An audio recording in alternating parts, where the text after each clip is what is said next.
Se sofrimento te causei, Senhor, se a meu exemplo fraco tropeçou, se em teus caminhos eu não quis andar, perdão, Senhor. Se vão e fútil foi o meu falar, se a meu irmão não demonstrei amor, se ao sofredor não estendi a mão, perdão, Senhor.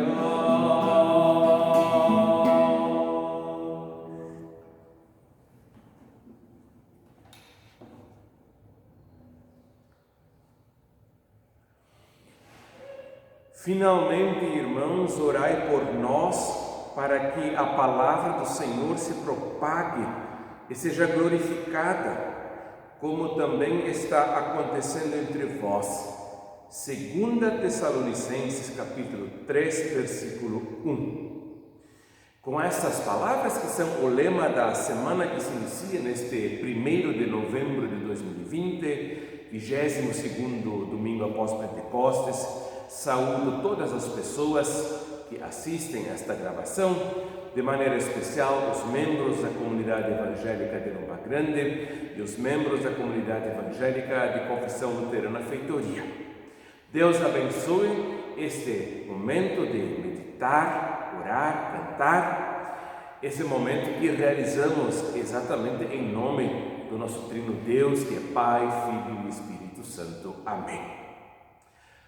O autor da epístola pede aos cristãos em Tessalônica que orem por ele e pelos seus companheiros de missão, para que sejam capazes de levar a palavra de Deus adiante, que essa palavra seja propagada e glorificada, ou seja, aceita, crida, como também tem acontecido na própria cidade, na própria comunidade de Tessalônica.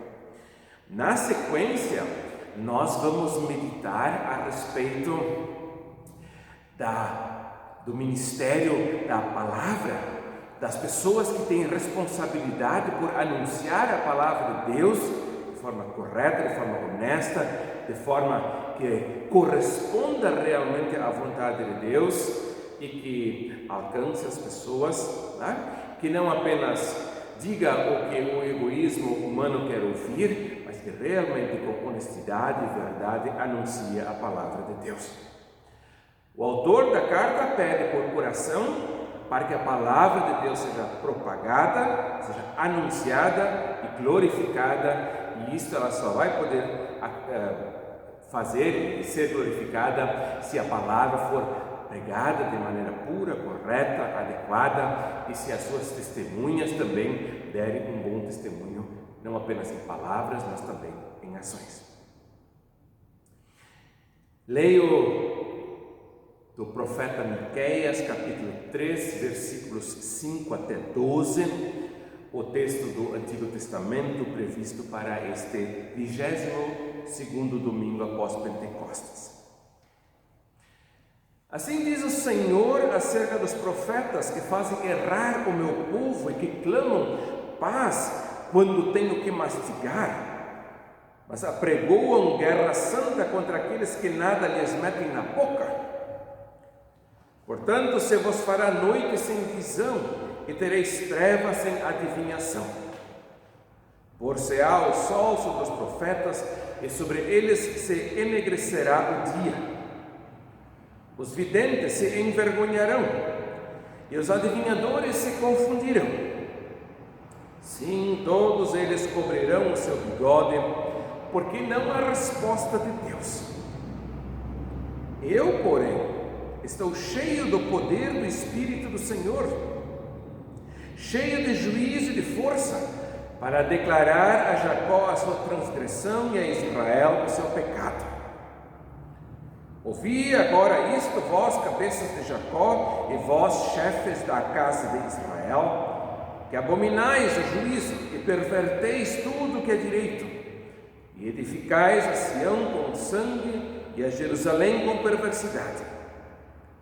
Os seus cabeças dão as sentenças por suborno, Os seus sacerdotes ensinam por interesse e os seus profetas adivinham por dinheiro. E ainda se encostam ao Senhor dizendo: não está o Senhor no meio de nós? Nenhum mal nos sobrevirá. Portanto, por causa de vós, Sião será lavrada como um campo, e Jerusalém se tornará em montões de ruínas, e o monte do templo numa colina coberta de mato. Até aqui a palavra de Deus. Queridos irmãos, caras irmãs, não sei quantos de nós já ouviram falar do profeta Miqueias. Talvez, se não ouvimos falar o nome do profeta Miqueias, certamente já ouvimos alguma referência à mensagem desse profeta. Por exemplo, lá em Mateus 2, na história da visita dos magos do Oriente ao menino Jesus, diz lá que eles vão primeiro a Jerusalém e lá perguntam onde teria nascido o rei dos judeus, e daí o Herodes ele pergunta aos intérpretes da lei o que diz a Escritura a esse respeito, e aí os intérpretes da lei eles remetem a Miqueias capítulo 5, onde é dito que Belém, Efrata, a menor entre as cidades de Judá, essa é a cidade de onde haverá de sair o Messias, o Cristo, o Salvador. Assim como em Belém nasceu o grande rei Davi, assim também há de nascer lá o seu descendente por excelência, o Cristo, o Messias, o Salvador. Uma outra passagem que talvez aqui no nosso contexto sul-brasileiro não seja tão conhecida, mas que no contexto europeu e talvez norte-americano, não tenho certeza, mas no contexto europeu, meio século atrás, teve uma certa conjuntura. Foi uma passagem de Miqueias 4, ou seja, a passagem logo a seguir a essa que estamos meditando aqui, onde o profeta anuncia que as espadas se transformarão em relhas de arado. Os povos deixarão de fazer guerra. E no auge do movimento pacifista, lá nos anos 60, então essa passagem, essa promessa do profeta Miqueias, ela se tornou um slogan que de alguma forma sintetizava aparentemente a convicção e o ideal pacifista de grupos europeus. Claro que nos anos 60 não se fez referência à base dessa paz que Miqueias anuncia, que é Deus. Deus é aquele que vai operar em favor dos povos de tal maneira que o espírito bélico das nações seja quebrado e dominado. Portanto, a raiz foi tirada, ficou apenas o tronco e esse em algum momento tem que secar. Assim são todos os nossos planos e propósitos e também ideais, sem o fundamento, sem a raiz em Deus e na sua palavra. Talvez uma outra palavra que talvez também não seja tão conhecida, mas de alguma maneira é conhecida sim, é uma palavra que se encontra em Miqueias 6, em que Miqueias então fala que o que Deus quer não são holocaustos, não são sacrifícios de animais, óleos e incensos, mas o que Ele quer é a prática da justiça, o amor à verdade e que se ande humildemente diante de Deus. São, portanto, algumas passagens do profeta Miqueias, cujo nome talvez não seja muito conhecido, mas cuja mensagem sempre de novo aparece de uma forma mais clara ou menos clara, mais fiel ao testemunho do Miqueias ou menos fiel. Aqui nós temos uma palavra de Deus contra os profetas, contra os cabeças e contra os sacerdotes de Judá e de Jerusalém. Vou agora fazer primeiro referência aos profetas, que são os primeiros mencionados, e aos sacerdotes. Afinal de contas, como pastor, eu diria, talvez eu estou na confluência entre há o ministério sacerdotal e o ministério profético. Lutero disse que todos os cristãos, todas as pessoas batizadas que creem em Jesus Cristo são sacerdotes e reis. Aqui o profeta fala dos profetas e dos sacerdotes, que à sua maneira, os sacerdotes de uma forma mais institucionalizada, os profetas de uma maneira mais carismática, representam a religião constituída e os responsáveis por anunciar a palavra de Deus, a mensagem de Deus às pessoas. Por isso, nesse momento, eu penso que aquela ilustração que um colega meu, há coisa de 1 ano ou 2 atrás, fez circular no WhatsApp, é muito interessante e muito útil. Não me lembro agora exatamente da imagem, mas era mais ou menos assim.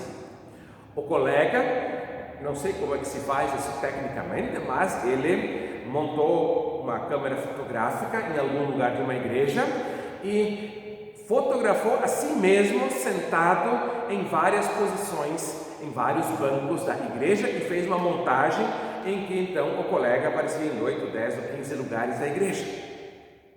E com isso ele queria simbolizar que ele se considera que deveria ser o seu primeiro ouvinte.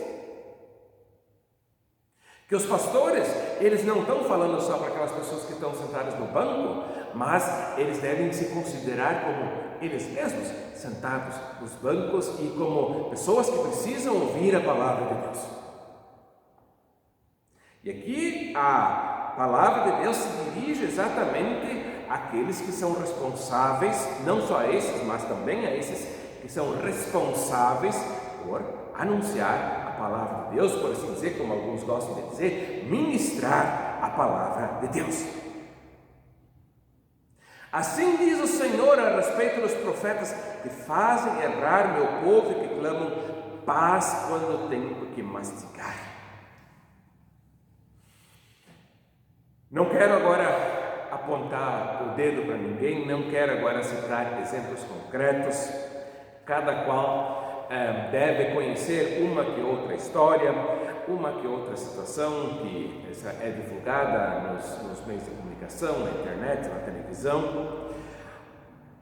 Em todo caso, é de se temer que essa acusação de Miqueias contra os profetas do seu tempo não é uma acusação que se refere a um fato isolado, 2.500 ou um pouco mais, um pouco menos anos atrás, mas é uma acusação que sempre de novo permanece atual. Afinal de contas, também hoje os pastores, as pastoras e outros religiosos não deixam de ser seres humanos cheios de falhas, cheios de defeitos, cheios de pecados, e que infelizmente também se deixam guiar na sua mensagem, não apenas pela palavra de Deus que lhes é confiada, mas por interesses próprios, que quando são cumpridos, então levam a uma determinada mensagem de paz, e de bem e de salvação, e quando os seus interesses próprios não são cumpridos, então isso resulta em ameaças e talvez até ofensas. Ai dos profetas que proclamam paz quando tenho que mastigar, quando tem como encher a boca.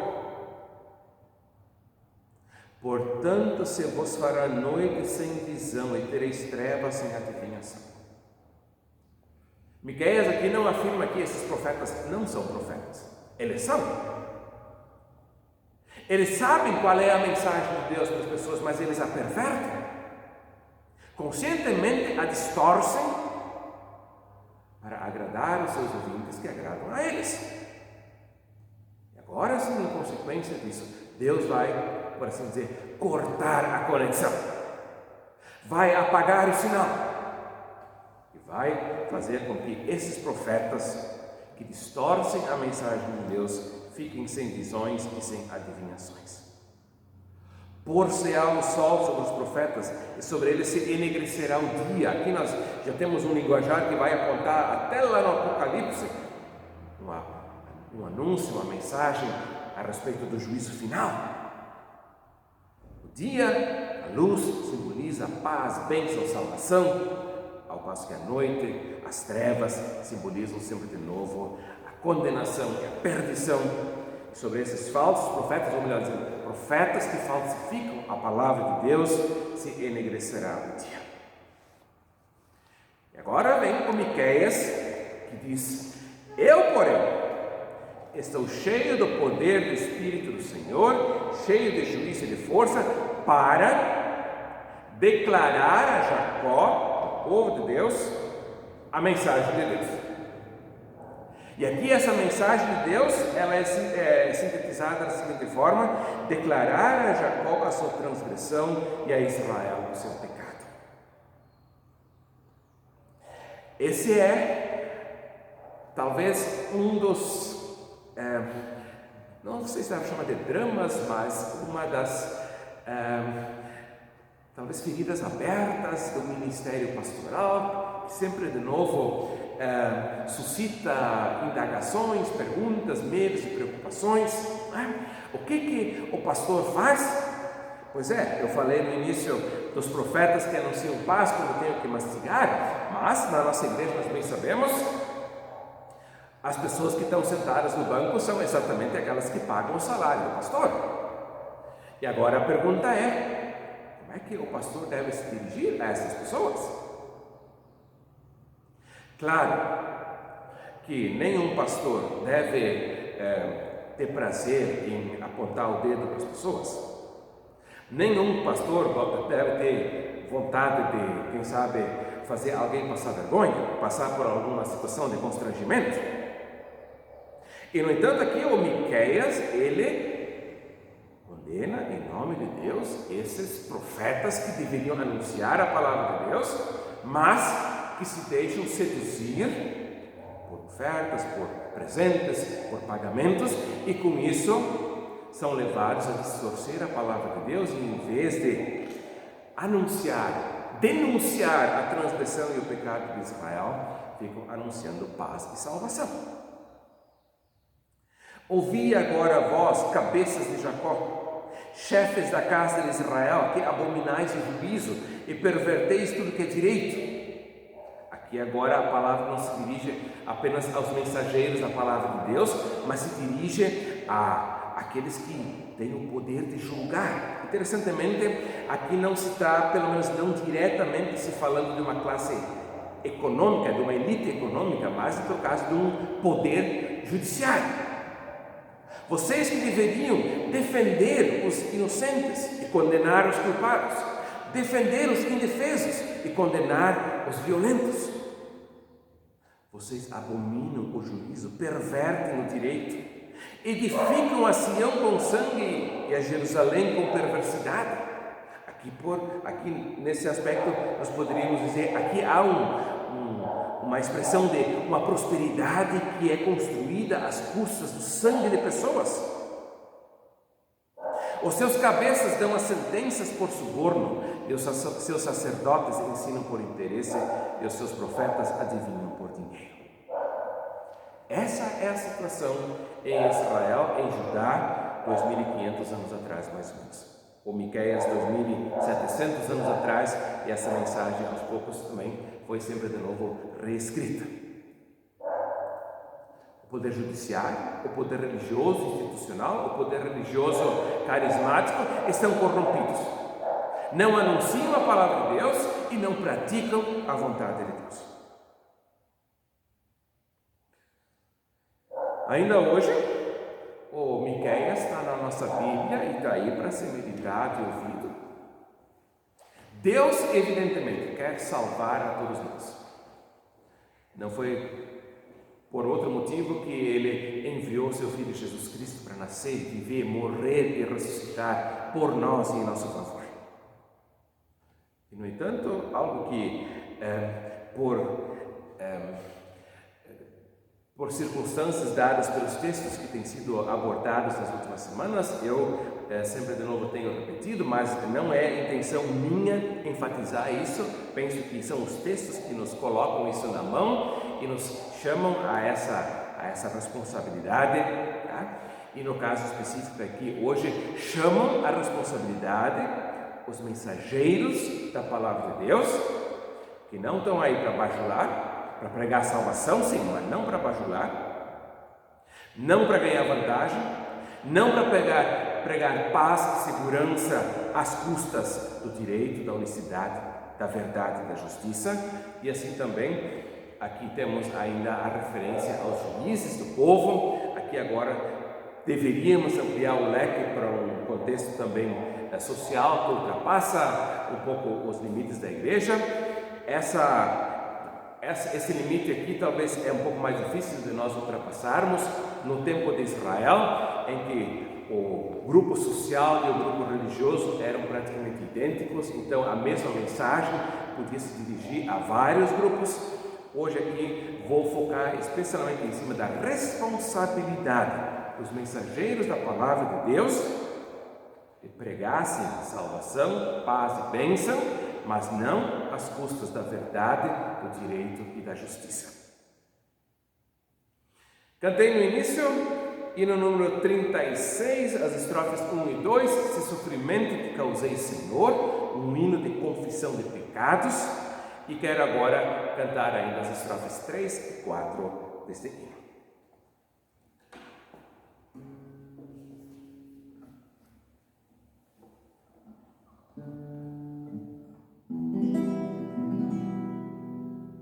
Sem diferente foi o meu viver, tranquilo e calmo, sem lutar por ti, devendo estar bem firme no labor, perdão, Senhor. Escuta, Deus, a minha oração e vem livrar-me de incertezas minhas. Transforma minha vida, entregue a ti. Amém, Senhor.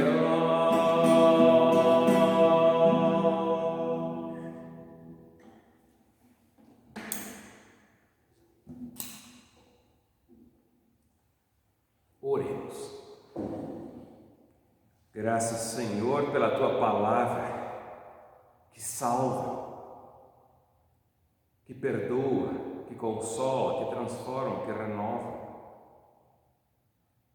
mas que não se torna conivente com o nosso erro, com o nosso pecado. Obrigado, Senhor, por esse ministério tão importante e ao mesmo tempo tão difícil, de pregadores e pregadoras da palavra de Deus, incumbidos de anunciar o Evangelho, a boa notícia da salvação em Teu Filho Jesus Cristo, nosso Senhor. Essa boa notícia, porém, que não é mensagem que vem massagear o nosso ego, não é mensagem que vem preencher os nossos desejos egoístas, mas é mensagem que nos chama a arrependimento na verdadeira acepção da palavra, a nos voltarmos para Ti e assim também deixarmos para trás a prática do mal, a vivermos o Teu perdão sem sermos coniventes com o mal, com o erro, com a mentira e com a injustiça. Abençoa e guarda todos nós, ampara nossas casas, nossas famílias, e atende-nos quando a Ti nos chegamos e invocamos o Teu nome com palavras que Cristo nos ensinou, dizendo: Pai nosso que estás nos céus, santificado seja o Teu nome, venha o Teu reino, seja feita a Tua vontade, assim na terra como no céu. O pão nosso de cada dia nos dá hoje, e perdoa-nos as nossas dívidas, assim como nós também perdoamos aos nossos devedores. E não nos deixes cair em tentação, mas livra-nos do mal, pois Teu é o reino, o poder e a glória para sempre. Amém. O Senhor te abençoe e te guarde. O Senhor faça resplandecer o seu rosto sobre ti e tenha misericórdia de ti. O Senhor sobre ti levante o seu rosto e te dê a sua paz. Amém.